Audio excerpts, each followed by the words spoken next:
오늘 예배와 8장 5절 6절과 9절 10절 말씀을 가지고 주 안에서 기뻐하라 라는 말씀으로 같이 은혜를 나누고자 합니다. 우리가 삶을 살다 보면 온갖 사건 사고와 전염병과 또 때로는 재난의 소식이 들려옵니다. 이런 것을 들어올 때 우리의 마음 가운데 평안이 사라지고 두려움이 다가오게 돼요. 왜 우리 사람은 그렇게 평안이 사라지고 두려움이 다가오냐?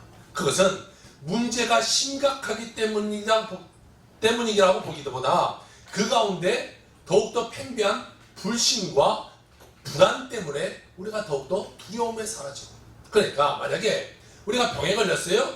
그런 병원에서 죽을 병에 걸렸다고 하면 죽을 병에 걸려서 아파서 문제보다 그게 더 두려움, 마음의 불안, 내가 잘못되면 어떠지? 이런 마음 가운데 더 우리가 문제 가운데 들어가게 된다는 거예요. 그러나 믿음의 사람은요, 염려, 근심, 걱정 없이 주 안에서 사는 삶이 돼야 돼요. 하나님이 우리를 지켜주시고 하나님이 보호해 주시기 때문에 우리는요, 염려, 근심 없어요. 지난주에 뉴스를 보니까 청주에 여중생 하나가 길을 잃어서 헤매다가 10일 만에 건강한 모습으로 찾아진 것을 봐요. 대단한 것 같아요. 10일 동안 그가 산속에 혼자 여자애가 있으면서도 어떻게 큰 상처 없이 잘 있다가 발견되어서 엄마 품으로 돌아갔어요. 엄마가 그 TV 인터뷰를 하면서 펑펑펑 우는 모습을 뉴스를 통해서 봤어요. 엄마는 10일 동안 얼마나 불안했을까요? 얼마나 그 마음에 근심이 됐을까요? 잘은 모르지만 10일이라는 시간이 지나고 7천여 명의 사람을 파견해서 그것을 찾았지만 찾지 못했을 때 엄마의 마음은 어땠을까요? 제가 100% 이해는 못하지만 어쩌면 잘못될 수도 있을 것이라는 마음을 엄마 많이 들었을지도 모르겠어요. 하루하루가 지나면서 말이죠. 여러분, 우리 삶 가운데는 문제가 다가와요. 예기치 못한 문제가 다 다가와요. 물질의 문제가 다가올 수도 있고, 아픔의 문제가 다가올 수도 있고, 가정적인 문제가 다가올 수도 있고, 내가 예기치 못한 사고가 일어날 수도 있어요. 그러나 우리는 그 삶 가운데 불안하거나 염려하는 삶을 살아서는 안 돼요. 모든 것은 하나님이 지켜주세요. 우리가 걱정하는 것의 90%가량은 일어나지 않는 일을 갖고 우리가 걱정하며 인생을 산다고 그래요. 다 따지면 한 97%가 그런데요. 한 3% 정도가 일어난 일을 가지고 우리가 걱정하지, 그게 97%는 없는 일을 갖고 우리가 걱정하면서 인생을 살아가요. 여러분, 불필요한 걱정하며 살아가지 말고 염려근심 하나님께 맡기고 하나님 안에서 기쁨과 즐거움으로 살아가는 여러분의 인생이 되길 주여로 부탁드립니다. 하나님이 지켜주는데 우리가 무슨 걱정이 있어요? 어린아이는 엄마만 보면 쌩긋쌩긋해요. 저 돌을 맞은 아이가 왔지만 저 아이는 저를 보면 별로 반가워하지 않아요. 모르는 사람이 그러니까 별로 반가워하지 않겠죠. 오라고 해도 오지도 않아요. 그럼 엄마 아빠가 있으면 방긋방긋 좋아해요. 자, 아이는 엄마와 있을 때 행복해요. 우리는 하나님과 함께 할 때 우리는 행복하다는 거예요. 하나님 우리를 다 도와주시고 우리를 다 축복해 주시고 다 이루어주시는데 그 하나님과 함께 했는데 우리가 무슨 염려근심이 있겠어요? 아이가 무슨 걱정이 있겠어요? 엄마가 오늘 기저귀를 갈아줄까? 이런 걱정 필요 없잖아요. 이 밥은 제때 줄까? 걱정할 거 없어요. 때가 되면 갈아주고 때가 되면 먹여주고 알아서 옷 입혀주고 다 해요. 하나님도 마찬가지예요. 하나님은 여러분을 모든 것을 다 동원하셔서 여러분을 축복해 주시길 원하는 분이시라는 것이에요. 그런데 우리가 그 가운데 살면서 염려, 걱정, 근심하면서 살아갈 이유가 없어요. 여러분의 삶 가운데 지금 마음 가운데 염려, 근심 있는 것이 있으면 다 내려놓길 바라요. 자녀의 문제든 남편의 문제든 가정의 문제든 사업의 문제든 걱정하지 말고 주님께 내려놓길 바라요. 하나님은 여러분을 반드시 도와주셔서 축복의 길로 가게 만들어 주시게 될 것입니다. 하나님은 언제나 하나님으로 인하여 기뻐하고 평안을 버리지 말라 우리에게 말하고 있어요. 잠언은 이렇게 말하고 있네요. 4장 23절에 보니까 모든 지킬 만한 것 중에 더욱 내 마음을 지켜라. 생명의 근원이 거기서 난다라고 말하고 있어요. 내 마음을 지키는 것이 중요해요. 여러분, 아무리 많은 것이 여러분 앞에 있다고 해보세요. 마음이 불안하고 마음이 걱정이 있으면요, 그 앞에 있는 것이 아무런 나에게 도움이 되지 못해요. 맛있는 음식이 질수록 잘 차려져 있다고 해도 내 마음에 근심 걱정이 있어요? 그것은 아무 소용이 없어요. 오늘 예배 올 때도 만약에 집에서 한판하고 왔어요. 막 화가 나 있어요. 그러면 말씀이 들어오겠어요? 안 들어와요. 마음의 문제에 달려있다는 거죠. 이게 마음을 잘 지켜야 하나님의 능력이 우리 삶 가운데 나타난다고 말하고 있어요. 빌립보서 4장 4절은 또 이렇게 말하고 있네요. 주 안에서 항상 기뻐하라. 내가 다시 말하노니 기뻐하라. 반복적으로 말하고 있어요. 우리는 항상 기뻐하래. 항상이라는 말은요, 늘 언제나 해. 내가 화냈을 때는 기뻐하지 않고 내가 문제 당할 때는 기뻐하지 않는 것이 아니라 화가 났던 문제가 당했던 뭐 쫄딱 망했던 건강에 아픔이 있던 무슨 염려 의심이 있던 상관없이 무조건 기뻐하라 라고 말하고 있어요. 여러분 환경과 상관없이 기뻐함으로 나아가는 여러분의 삶이 되기를 주의 이름으로 축원합니다. 오늘 우리가 오늘 말씀을 통하여 세 가지 영적인 교훈을 같이 살펴보기 원하는데요. 첫 번째로는 말씀을 주신 하나님에 대해서 우리 같이 살펴보기를 원해요. 바벨론의 포로 생활을 했어요. 그리고 그들이 예루살렘으로 돌아옵니다. 오늘 새벽에 이사야서를 공부하고 있는데 이 이사야서 아침에 보신 분들 알겠지만 요즘 이 내용이 비슷한 내용이 지나고 있어요. 이스라엘이 솔로몬 이후에 북왕국 이스라엘과 남유다로 갈라지게 됩니다. 근데 북왕국 이스라엘의 왕들은 하나님을 잘 섬기지 못했어요. 그래서 BC 722년에 북왕국 이스라엘이 망하게 됩니다. 그런데 남유다는 간헐적이지나마 그래도 하나님을 잘 믿는 왕들이 있었어요. 그러다 보니까 하나님의 멸망이 점점 늦춰지기 시작합니다. 그런데 그들의 타락이 끝에 가기 시작했어요. 하나님을 제대로 섬기지 않아요. 우상숭배해요. 하나님을 믿어야 되는데, 하나님을 의지해야 되는데 바벨론이라는 거 다른 왕국을 믿어요. 그들이 우리를 지켜주겠다고 생각하고 있어요. 그러니까 하나님이 바벨론을 들어다가 그 이스라엘 남유다를 점령하게 만들고 그 남유다 사람들을 다 바벨론으로 포로로 끌려가게 만들었어요. 그리고 나라를 잃은 그들에게 70년이라는 시간이 포로 생활 가운데 그들이 삶을 삽니다. 사실 하나님이 그들을 안 구출해줘도 돼요. 아무 신경 안 써도 돼요. 하나님께 범죄했고 범죄한 결과이기 때문에 하나님이 안 도와줘도 누가 뭐라고 할 이유가 없어요. 그런데 하나님은 그들의 모습을 보면서 야 조금만 참아라. 내가 70년이 되면은 너희를 다시 돌아오게 만들어 줄게 라는 말을 해요. 그리고 70년이 됐을 때 하나님이 정말로 1차 귀환, 2차 귀환, 3차 포로 귀환을 가지고 그들이 다 남유다로 예루살렘으로 다시 돌아오게 만들어 줍니다. 자, 그들이 예루살렘으로 다시 돌아왔어요. 그리고 그들은 하나님의 말씀을 듣기 위해 한 자리에 한 달 다 그들이 모여갑니다. 그들은 꿈에 그리던 고향 땅으로 70년 만에 돌아온 거죠. 남유다에 모여던 그들은 다시금 성벽을 짓고 성벽을 다시금 재건하고 하나님의 전을 새롭게 해요. 그리고 그들이 모여옵니다. 그들이 모인 날이 나팔절이라는 날이에요. 이 나팔절은 이 새해의 첫 예배를 말해요. 새해가 시작됩니다. 우리나라는 보신각적으로 궁 치지만 여기는 후 나팔을 분다 해서 이 유래가 됐는데 나팔절이라고 불러요. 그래서 그 나팔절 새해의 첫 예배를 모이는데 원래의 절기에는요, 죄송한데 그때는 여자분들이 절기 예배에 참여할 수가 없었어요. 남자분만 참여했었는데 이 나팔절 예배만은 여자들이든 뭐 아이들이든 말씀을 알아들을 모든 사람은 거기에 다 참여할 수 있도록 해주셨어요. 그래서 이 나팔절 새해 첫 예배 가운데 그들이 다 몰려왔어요. 그리고 그들이 거기서 말씀을 듣는데요. 말씀을 언제까지 듣냐? 새벽부터 시작해서 정오까지 7시간 동안 말씀을 들어요. 제가 설교 준비하면서 생각했어요. 우리 한 7시간 동안 예배를 해볼까? 어떻게 해서 다 가시겠죠. 근데 이들은 7시간만 말씀을 읽고 막 말씀을 같이 나누고 7시간 들어요. 그리고 그들이 말씀을 들을 때 다 일어나서 하나님의 말씀을 들었다라고 말하고 있어요. 제가 대학에 다닐 때 대학교 앞에 한 교회가 있었는데 수요일날 같은 데는 공부하다 보니까 시간이 안 되면 그 교회를 잠깐 갈 때가 있어요. 그 교회를 가면요, 말씀이 성경 봉독, 우리 아까 했지만 성경 봉독할 때는 성도들이 다 일어나서 거기는 이 성경 봉독을 해요. 하나님 우리에게 오셔서 말씀해 주시는데 어떻게 우리가 앉았을 수 있을 수 있냐? 어른만 와도 우리가 일어서는데 하나님 말씀 들을 때 우리는 일어서지 않아서 그 교회는 일어서는 교회도 있어요. 자, 그만큼 하나님의 말씀을 귀히 여긴다 이거죠. 우리는 7시간 예배를 못 드린다고 할지라도 뭐 늘 서서 말씀을 듣거나 읽지는 못한다고 하더라도 이 말씀의 사모함, 말씀의 귀함은 우리가 마음 가운데 간직하면서 살아가는 인생이 되어야 될 것입니다. 우리는 그 하나님의 백성처럼 말씀을 사모해야 돼요. 말씀을 늘 가까이 해야 돼요. 하나님의 말씀에서 우리는 진정한 길이 찾아지게 되고 회복의 길이 찾아지게 되고 치료의 길이 찾아지게 되고요. 축복의 길이 찾아지게 되는 거예요. 말씀을 떠나서는 이런 것이 우리에게 올 수가 없어요. 오직 말씀 안에서만 하나님의 놀라운 능력이 임하게 됩니다. 그렇기 때문에 우리는 늘 말씀을 가까이 해야 돼요. 말씀을 알아야 그 말씀을 내가 보고 아 이런 말씀이 있구나, 이런 말씀이 내게도 이루어지기를 원해요. 그리고 하나님께 기도가 나갈 때 그 말씀이 이루어지는 거죠. 말씀을 모르는데 무슨 말씀이 우리 삶 가운데 기적이 일어나게 되겠습니까? 그 말씀은 우리를 고치고 새롭게 하고 우리를 변화시킬 수 있어요. 어떠한 사람이라 할지라도 말씀 가운데서 다 변화될 수 있어요.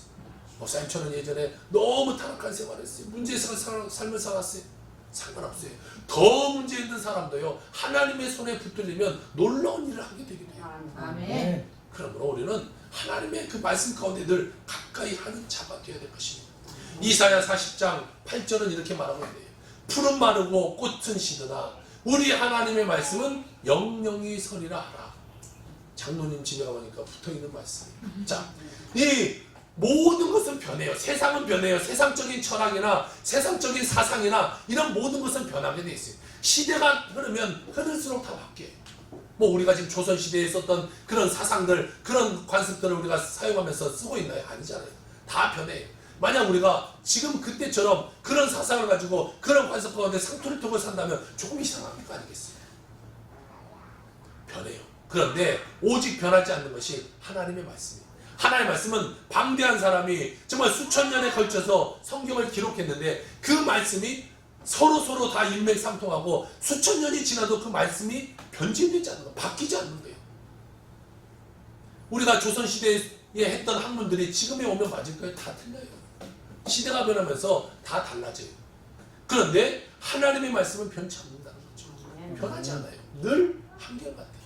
3000년 전, 5000년 전에도 그대로, 지금도 그대로, 앞으로 뭐 수천 년이 지나면 시간이 있을지 모르겠지만 그때가 되더라도 아무리 과학이 발달되고 아무리 문화가 발달돼도 하나님의 말씀은 변하지 않는다는 것이죠. 그러므로 우리는 늘 하나님의 말씀 가운데 가까이 해야 돼요. 그래야 우리 그 하나님 말씀 가운데 은혜와 치료와 용서가 우리 삶 가운데 임하게 될 것입니다. 하나님 말씀을 통해서 변화가 돼서요, 무당에서 목회자가 되신 한 분이 있는데 그분을 소개하려고 해요. 이름이 박애녹 목사라는 분이에요. 아마 이름을 가명했을 것 같아요. 무당인데 애녹 좀 이상하잖아요. 그렇죠? 자, 이분이 군대에 있을 때예요. 군대에 있는데 어머님이 돌아가신다는 소식을 들었어요. 근데 군대에 있다 보니까 어머니의 임종을 가서 보지 못했어요. 늘 마음 한 구석에 어머니의 임종을 보지 못했던 것이 마음 한구석에 늘 이렇게 자리 잡고 있었어요. 그리고 제대를 해가지고 누굴 찾아갔냐? 무당을 찾아갔어요. 그래서 어머님이 어떻게 계신가 물어보자 무당을 찾아갑니다. 야, 보세요. 막 어머님에 대한 간절히만 있을 거 아니에요. 그런 가운데 무당에게 딱 갔으니 무당이 귀신같이 알죠. 얘는 넘어오겠구나. 그러면 뭐 하라고 그래요? 보통 구수하라고. 그 중에서 가장 비싼 것이 뭐예요? 내림구수라고. 당신은 무당이 되어야겠습니다. 무당이 안 되면 가족 중에 다른 사람이 되거나 아니면 당신이 죽거나 가족 중에 누가 죽을 것입니다. 이렇게 말해요. 다른 무당을 찾아갔어요. 다른 무당도 당신은 무당이 되어야 됩니다. 라고 말해요. 그래서 이 사람이 무당이 됐어요. 자, 무당이 됐는데 가정하고 회사하고 그것을 다 숨겨요. 그리고 무당이 아닌 것처럼 이중적인 이 생활을 하게 됩니다. 10년이라는 생활을 그렇게 살아요. 낮에는 직장 다니고 밤에는 귀신에 이끌려서 막 산속에 막 헤매다가 다니다고. 귀신에 속아서 사업하다가 완전히 쫄딱 망하고 엄청 힘든 삶을 살게 돼요. 어느 날 아빠가 무당인지도 모르는 딸이 갑자기 이런 말이에요. 아빠, 무당은 나쁜 사람이네. 유치원생이 그 말 한마디를 하는데 아빠 마음에 확 와닿는 거예요. 뜨끔한 거예요. 내가 무당인데 무당은 나쁜 사람이라고 하니까 그 말에 아빠가 뜨끔해요. 고민도 되고 그래서 아빠가 선배 무당을 찾아가서 좀 조언을 구하고 상담을 좀 해야겠다. 선배 무당을 찾아가서 봤더니 선배 무당이 췌장암 말기로 죽어가고 있는 모습을 봐요. 그러면서 이 선배 무당이 이런 말을 해요. 내가 귀신 믿어서 덕본 것이 하나도 없다. 귀신 믿어서 천국에 나는 못 갈 것 같아. 무당들 다 속고 있는 거다. 하지만 예수 믿는 사람들은 뭔가 좀 다르더라. 내가 이렇게 아파 있으니까 나를 알지도 못한 사람이 나에게 와서 기도해주고 나를 위해서 진심으로 중보해주고 있다.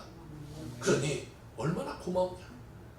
그 사람들이 기도해줄 때마다 내 마음이 편해진 것을 나는 느낀다. 그래서 침례받기로 했다. 동생도 모든 거 다 정리하고 예수 믿었으면 좋겠다라는 말을 해요. 그 계기로 그가 예수님을 잘 믿던 누나를 만나서 교회를 가게 됩니다.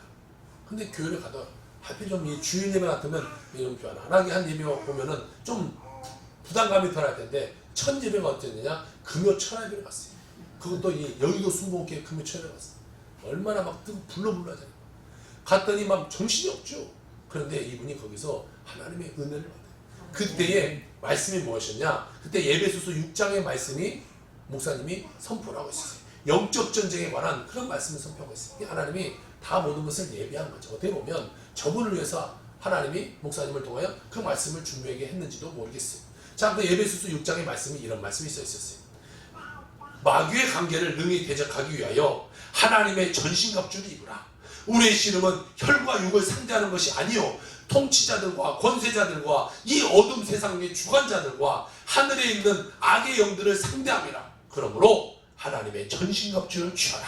이는 악한 날이 너희가 능히 대적하고 모든 일을 행한 후에 서기 위함이라. 그런즉 서서 진리로 너희의 허리에 띠를 띠고 의의 호신병을 묻히고 평안의 복음이 준비한 것으로 신을 신고 모든 것 위에 믿음의 방패를 가지고 이로써 능히 악한 자의 모든 불화살을 소멸하고 구원의 투구와 성령의 검 곧 하나님의 말씀을 가지라. 모든 기도와 간구를 하되 항상 성령 안에서 기도하고 이를 위하여 깨어 구하기를 항상 힘쓰며 여러 성도를 위하여 구하라. 라는 에베소서 6장 11절에서 18절 말씀이 주어지게 되고 그 말씀이 확 마음으로 다가오게 됐어요. 이분이 이 말씀을 붙잡고 기도원을 갑니다. 이 무당이었던 사람들이요, 교회 오면요 아주 열심히 해요. 그들은 새벽마다 다 막 모욕 청가하고 그 다음에 막 기도하잖아요. 그들은 새벽 예배를 다니는데요, 새벽마다 모두 모욕 쫙 하고 와요. 했던 버릇이 있었어요. 여러분들 그렇게 다니? 지금 여러분 다 이렇게 정상적으로 새벽에 보면 약간 다른 얼굴들이 많이 보여요. 뺑기들을 다 빼고 오면 이분이 누군가 한참 봐야 볼 때 보이는 분이 있어요. 우리 교회들은 없고 다 이렇게 보실 수 없지만 다른 교회 그런 분이 있다 이거죠. 자, 이분이 그 말씀을 붙들고 기도원을 갑니다. 그리고 기도원 가서 막 뜨겁게 기도하기 시작했어요. 그랬더니 모든 두려움이 사라지고 귀신이 확 쫓겨가는 느낌을 그가 받게 돼요. 그리고 그가 하나님의 은혜를 경험하고 성령 충만함을 받아서 목사가 됐는데 어떠한 계기로 이분이 이영표 선수를 전도하게 돼요. 그래서 그것을 계기로 이 축구 선수들, 국가대표 선수들에게 말씀을 전하는 사역을 시작하기 시작합니다. 그래서 축구 선수들의 신앙을 지도하는 목사님이 됐어요. 현재 이 박연옥 목사님은 대한민국 축구 선교회 대표로 활동하면서 스포츠 선교와 교정 사역 등의 활발한 선교를 하고 있어요. 그가 이런 말을 해요. 더러운 웅덩이를 깨끗하게 하려면 이 웅덩이에 끊임없이 깨끗한 물을 넣어야 합니다. 마찬가지로 내 몸을 깨끗하게 하려면 내 속에 하나님의 말씀을 채워야 됩니다. 이것이 영적 전쟁에서 이기는 비법입니다. 온전히 귀신이 쫓아내고 하나님의 사람이 되고 싶으면 성경 말씀으로 채우십시오. 그러면 성령 충만하게 되어 깨끗한 몸과 마음이 됩니다. 항상 말씀이 판단 기준이 되어야 됩니다. 말씀이 곧 예수님이기 때문입니다. 라고 말하고 있습니다. 여러분, 하나님의 말씀으로 무장하는 여러분의 삶이 되길 주의 이름으로 부탁을 드립니다. 두 번째로 말씀에 순종하는 백성들에 대해서 같이 나누기로 해요. 제사장 에스라가 하나님의 말씀을 선포했습니다. 그랬더니 6절에 보니까 에스라가 위대한 하나님의 여호와를 송축하며 모든 백성이 손을 들고 아멘 아멘 하고 응답하여 몸을 굽혀 얼굴을 땅에 대고 여호와께 경배했다 라고 말하고 있어요. 자, 말씀을 선포하고 찬양할 때 그들이 어떻게 했다고요? 뭘 했다? 손을 들고 아멘 아멘 했다. 된다라고 말하고 있어요. 아멘이라는 말은요, 진실로 그대로 내 삶 가운데 되기를 원합니다. 이것이 아멘이에요. 그러니까 성경의 말씀이거나 무슨 하나님의 말씀이 떨어졌을 때 아멘 이러면 그것이 내 삶 가운데도 그대로 되기를 원합니다. 이것이 아멘이에요. 그러니까 여러분, 아멘을 잘해야 기적입니다. 아멘. 아멘을 못하면 기적이 절대로 안 일어나요. 말씀이 떨어져도 내가 그것을 얼른 받아봐야 제 거죠. 여기 만약에 금덩어리가 촥 제가 만약에 던졌어요. 주워 가야 제 거죠. 아, 왜 금이 있네? 이런 거 보고만 있으면 내 것이 아니에요. 자, 어린아이가 있어요. 어린아이에게도 엄마가 이 분유를 타서 이 입에다가 팍 꼽아주면 그때부터 빨아서 삼키는 건 자기 몫이에요. 다 엄마가 만들어서 탁 꼽아주는데 안 빨면 얘는 살 수가 없는 거죠. 마찬가지예요. 하나님이 다 우리에게 필요한 말씀을 공급하셔서 주시는데 아멘하고 꼴딱 삼켜 먹어야 내 것이 되지, 아멘을 하지 않으면 그것이 내 것이 안 돼요. 그러므로 아멘을 잘해야 돼요. 교회가 부흥하는 교회 가면요, 아멘을 잘해요. 아멘 잘하는 교회가, 제가 통계학적으로 봤을 때, 많은 교회를 다니면서 봤을 때 아멘 잘하는 교회가 반드시 부흥해요. 그럴 수밖에 없죠. 근데 아멘 안 하는 교회는 부흥이 안 돼. 절대적으로 안 돼요. 여러분, 아멘을 잘해서 하나님의 역사를 나타내는 여러분 삶이 되기를 주의 이름으로 축원합니다. 아멘. 이렇게 해서는 부흥이 안 된다. 자, 잠언 30장 5절에 보니까 이런 말씀을 하고 있네요. 하나님의 말씀은 다 순전하며 하나님은 그 말씀을 의지하는 자의 방패시다라고 말하고 있어요. 자, 하나님의 말씀은 우리 삶의 방패가 되는 거예요. 내가 하나님의 말씀이 내 삶에 주어지면 악하고 더러운 것이 나를 침범해 들어올 때 그 방패가 되어서 악하고 더러운 것이 나를 침범해 두지 못하게 만들어요. 뭐 아멘으로 내가 받아들이면요, 방패가 탁 내 앞에 쓰게 되는 거예요. 그냥 악한 것이 공격해 돌려 아멘은 탁 방패. 그럼 악한 것이 침범해 두지 못하는 거죠. 사람의 말은 그 호흡이 끝나면요, 모든 것은 끝나요. 그러나 하나님의 말씀은 완전하셔서 변치 않는다라는 것이죠. 하나님의 말씀은요, 영원해요. 완전해요. 그래서 언제든지 우리가 아멘하고 하면 그것이 시대가 바뀌어도 그 삶이 우리 삶 가운데 펼쳐지게 되어 있다는 것이죠. 그러니까 우리는 말씀을 받을 때 늘 겸손하게 그리고 순종하는 삶을 살아요. 말씀을 순종해야지. 아이, 이거 뭐 어쩌고 저거는 내 삶에 안 맞고, 이건 내 삶 가운데 안 되고, 이건 지금 뭐 현실적으로 안 맞고, 이렇게 하다 보면요, 말씀이 내 것이 되지 못해요. 무조건 순종, 무조건 순종. 순종해야 하나님의 역사가 일어나는 거예요. 세상 사람들은 자기의 생각과 자기의 판단대로 인생을 살아가요. 그런데 자기 생각, 자기 판단대로 살아가봐야 얼마나 살아가겠어요? 얼마나 좋은 길로 인도하겠어요? 여러분 생각해 보세요. 내가 나를 이끌어가요? 얼마나 좋은 곳으로 이끌겠어요? 우리를 절대적으로 좋은 길로 이끌지 못해요. 여러분의 인생을 다 잘 살기를 원하겠죠. 다 잘 살기를 원해서 지금까지 살아왔어요. 내 뜻대로 내 마음대로 살아왔어요. 그러나 다 최고가 되지는 못해요. 우리는 다 한계가 있어요. 그러나 한계가 없으신 하나님이 계신다는 거예요. 그 하나님께 우리를 맡기고 나가면요, 우리의 모든 육신적인 생각, 세상적인 생각, 이것을 버려버리고 하나님께 맡기고 나가면 하나님의 생각으로 우리의 삶을 새롭게 세워주시게 된다는 것이죠. 그러므로 우리는 하나님의 말씀대로 살아갈 때 우리는 하나님을 기쁘게 하는 삶을 살아갈 수 있게 되는 것이에요. 로마서 8장 7절 8절은 이런 말씀을 하고 있어요. 육신의 생각은 하나님과 원수가 되다니 이는 하나님의 법에 굴복하지 아니할 뿐 아니라 할 수도 없습니다. 육신에 있는 자들은 하나님을 기쁘게 할 수 없다라고 말하고 있어요. 모든 삶 가운데 육신을 쫓아가면요, 하나님을 기쁘게 하지 못했죠. 오늘도 날씨가 더우니까 날씨 더우니까 오늘도 그냥 에어컨 밑에 집에나 그냥 잠이나 자자. 육신을 따라가면요, 하나님을 기쁘게 하지 못해요. 휴가를 갔다가도 야, 내일 주인 한 주 더, 내일 하루 더 쉬어버리자. 우리 더 놀다 가자. 바다에서 못 놀자.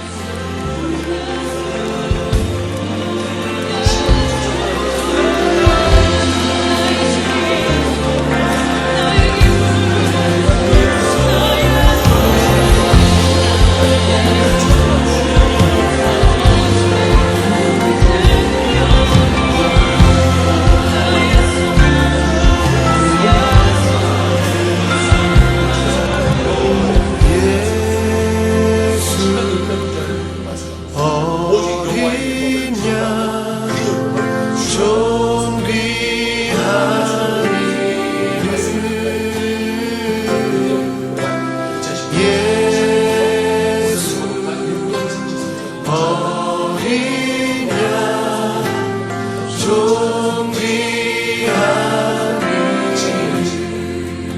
예수 어린 양 예수 어린 양 존귀한 이름 예수 어린 양 존귀한 이름 약할 때 강함 대신에 약할 때 강함 대신에 나의 보배가 되신 주 나의 모든 것 주 안에 있는 보물을 나는 포기할 수 없네 주 나의 모든 것 십자가 제사하셨네 십자가 제사하셨네 주님의 이름 찬양해 주 나의 모든 것 쓰러진 나를 세우고 나의 빈잔을 채우네 주 나의 모든 것 예수 예수 어린 양 존귀한 이름 예수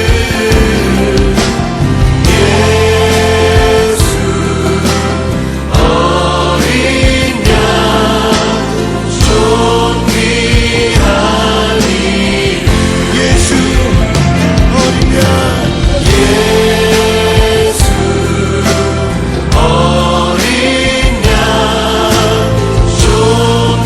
존귀한 이름 예수 어린 양 존귀한 이름 계속해서 갖다 부어야 돼. 예수 어린 양 제가 말씀을 계속 존귀한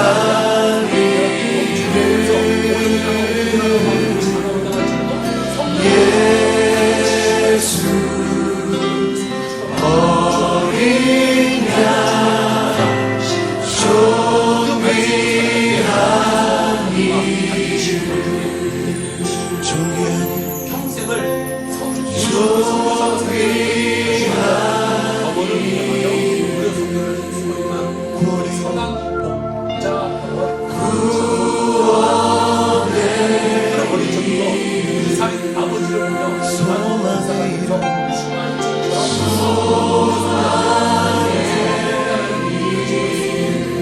능력의 이름 그 대학 시절에 실습을 가서 내가 열심히 하겠습니다 라는 소원을 하나님께 드렸어요.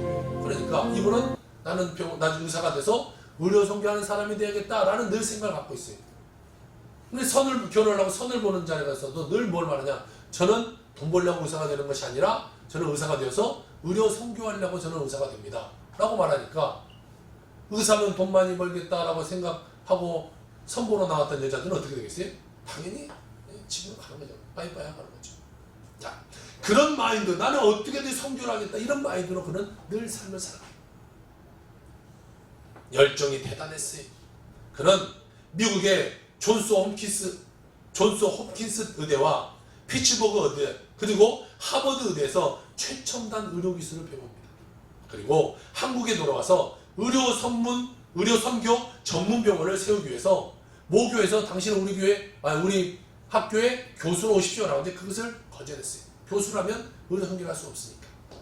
이러한 선교의 열정을 가지고 2001년에 선한 목자 병원을 개원했고, 매년 4차례에서 6차례를 이 선교지로 의료 선교를 떠납니다. 이게 쉽지가 않죠. 병원 하는데 휴가 일주일 빼서 내가 의료 선교 간다, 이런 의사들은 많이 봤지만 1년에 4번에서 6번의 의료 선교를 가는 그런 병원은, 그런 의사는 별로 없어요. 그렇게 의료 선교를 시작합니다. 하지만 예상치 못한 문제가 다가와요. 하나님의 일을 하려고 하는데 예상치 못한 문제가 다가와요. 여러분, 하나님 일을 한다고 해서 다 잘 되는 건 아니에요. 내가 예수 믿는다고 다 잘 됩니까? 아니, 어려움이 찾아와요. 문제가 찾아와요. 그런데 어려움과 문제 여기서 포기해버리면 그 다음에 하나님이 주어지는 축복을 받지 못해요. 반드시 하나님 우리에게 문제를 주는데, 문제를 왜 주냐? 이 문제를 뚫고 나가서 더 값진 것을 얻기 위해서 하나님 문제를 주게 되는데, 이 삶 가운데도 이 의사한테도 어려움이 다가와요.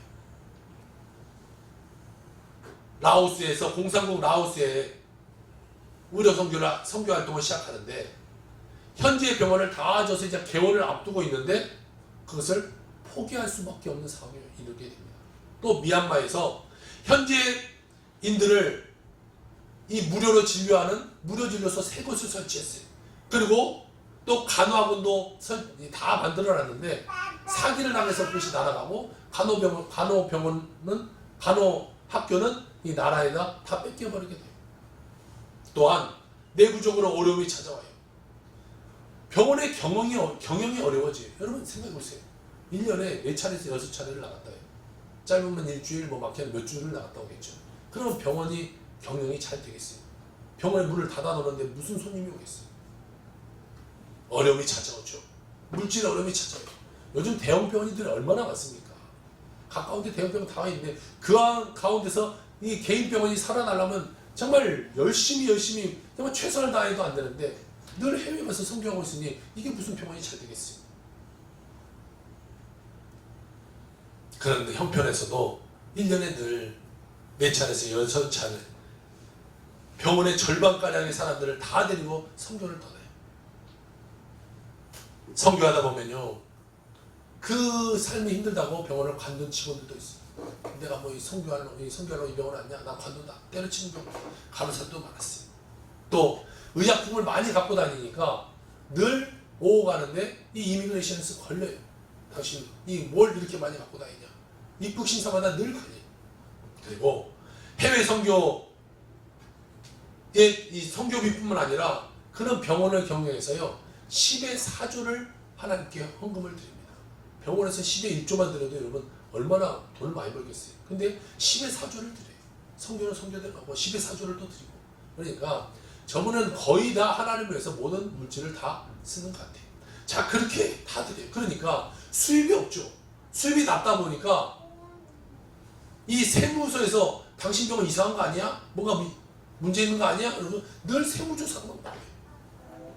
그런데 선교를 마치고 돌아오면 늘 병원이 걱정되죠. 이 병원이 계속 갈 수 있을까 없을까? 그런데요, 그는 주님의 부르심에 병원 경영의 선교를 내려놓지 않았어요. 하나님과 약속했던 것을 끝까지 지켜요. 그러자 하나님이 그 부르심에 순종할 때 하나님이 놀라운 축복을 주시는데, 걱정과는 반대로요, 선교를 다녀올 때마다 병원에 환자들이 늘어나는 거예요. 병원이 막 수입이 계속해서 늘어나는 거예요. 선교를 다녀올 때마다 막 하나님 부어주시기 시작해요. 그런데 이 병원은요, 의료사고가 없어서 이로 인한 비용 지출이 없어요. 병원은요, 이 의료사고들이 많이 나는데 의료사고가 나면 앞으로는 돈이 벌어서 뒤로는 이 의료사고가 많이 나면 다 마이너스가 될 수밖에 없어요. 그런데 의료사고가 안 나요. 현재 이창호 원장님은 라오스, 파키스탄, 네팔, 미얀마, 필리핀, 하이티 이곳에 무료진료소 또 선교병원을 운영하고 있고, 굿 세퍼드 재단이라는 이것을 설립해서 총 13개국 현지 의료인 교육, 의료 선교사 파송, 이것을 성공적으로 해외 선교 사역을 진행하고 계세요. 한국에서도 저소득층 노인들을 상대로 이 관절 교체 수술, 고관절 수술 이런 것들을 무료로 해주고 있어요. 또한 선교사를 위해서 무료 수술하고 있고요. 매달 서울역에서 노숙인을 위해서 무료 진료소를 운영하고 있어요. 그가 이렇게 말을 합니다. 우리의 사정을 모르는 사람들은 왜 그렇게 많은 돈을 선교에 투입하느냐고 말합니다. 하지만 우리는 그렇게 생각하지 않습니다. 감사하게도 우리 병원은 개원 이후에 이렇다 할 의료사고가 발생하지 않았습니다. 다른 병원이 의료사고를 수습하는데 막대한 돈이 든다면 우리는 선교지에 무료 진료소를 운영하고 약품을 지원하는 데 드린다고 생각합니다. 하나님의 역사는 순종을 통해서 이루어집니다. 하나님 한 번의 순종이 더 큰 비전의 방향이 되고, 순종이 쌓이면 하나님은 그 사람을 통한 비전의 그림을 완성해내십니다. 여러분, 우리는 하나님의 말씀에 절대적으로 순종하는 자가 되어야 돼요. 그 말씀에 순종하면 하나님 축복해 줘요. 여러분, 많이만 우리가 물질을 할 때 많이만 번다고 중요한 것이 아니에요. 나가는 것이 많아져야 돼요. 우리가 많이 벌면 뭐예요? 교통사고 나거나 문제가 나거나 큰 병에 걸려서 돈이 다 나가면 그게 무슨 소용이 있겠어요? 많이 버는 것이 중요한 것이 아니라 다른 문제가 안 나타나고 내가 평안히 살아가는 것이, 여러분, 그게 축복이에요. 아멘. 뭔가 내가 쌓여져야 축복이라고 생각하는데 아니에요. 내가 지금의 이 제로, 아무것도 없는 바닥, 지금의 수준에 쌓이지 않는다고 해도 그것이 축복인 거예요. 마이너스 되지 않는 것이 축복인 거예요. 건강한 것이 축복인 거예요. 자녀 잘 크고 있는 것이 축복인 거고요. 사업 그대로 유지되고 있는 것이 축복인 거고. 아멘. 여러분, 지금 내 순간 내 모습이 하나님 앞에 축복인 거예요. 어느 하루 살아있음에도 축복인 거예요. 아멘. 여러분, 모든 것이 우리 삶의 축복인 것입니다. 마지막 세 번째로, 주님이 주시는 기쁨에 대해서 같이 나누기로 해요. 이 남유다 백성들은 하나님의 말씀을 듣고 오늘 보니까 다 울었더라라고 말하고 있어요. 9절에 보면 백성이 율법의 말씀을 듣고 다 우는지라 이렇게 말하고 있어요. 다 울었어요. 이 눈물은요, 감사의 눈물, 감격의 눈물, 회개의 눈물이에요. 우리나라가 일제 45년을 마치고 이 해방되었을 때 사람들이 다 깃발 들고 나서 울지 않았어요. 태극기 들고 나서 다 울지 않았어요. 드디어 해방됐다. 근데 이들은 70년 만에 다시 자기 나라로 돌아왔어요.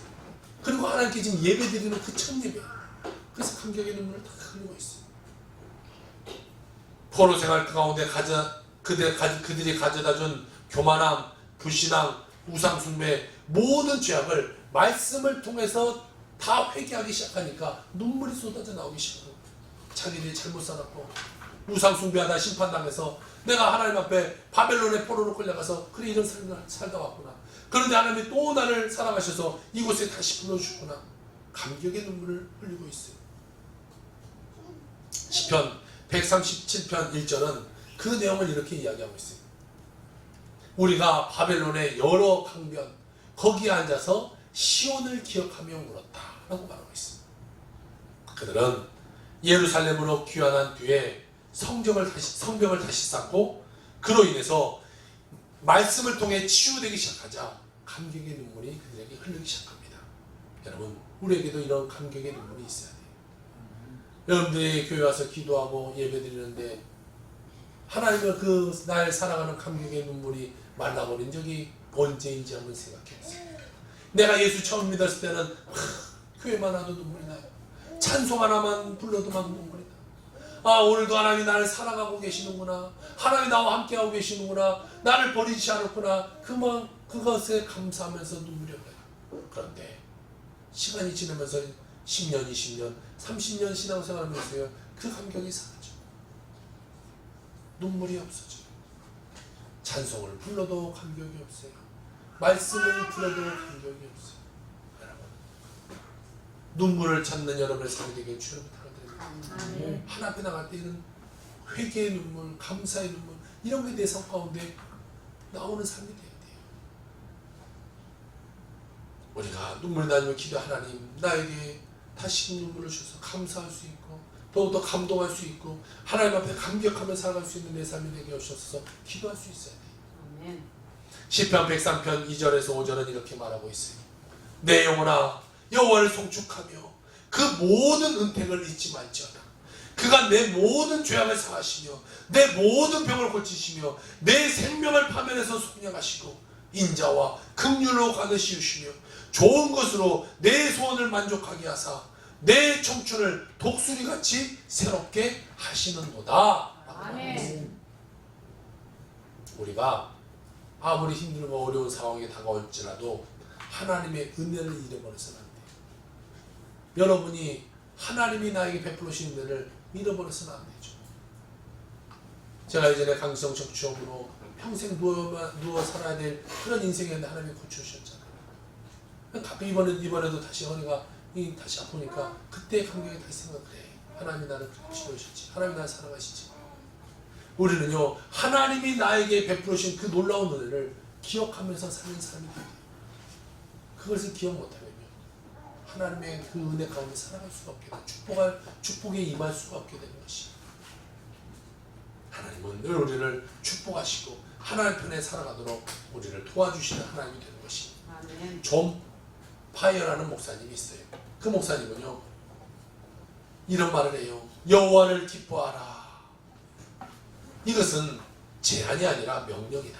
그러므로 우리는 기쁨으로 여호와를 섬기며 주 안에서 항상 기뻐해야 된다. 하나님께 대한 사랑의 본질은 하나님 한 분만 온전히 즐거워하는 것이다. 하나님을 가장 영원하게 하는 것은 바로 이러한 기쁨이며 특히 우리의 영혼을 둘러싼 모든 것들이 우리를 쳐버릴 때에도 하나님 안에서 기뻐하는 것이야말로 그분에게 최고의 영광을 돌려드리는 모습이다 라고 말하고 있어요. 날마다 주님의 말씀 가운데 강건하면서 말씀을 들으면서 그리고 말씀 가운데 내가 더욱더 기도하며 말씀 가운데 의지하며 내가 손을 펴면서 살아가는 삶이 있어야 것입니다. 오직 주님을 기쁘시며 성령 충만함으로 하나님의 영광과 기적을 나타내면서 여러분의 삶을 주의 이름으로 축원합니다. 아멘.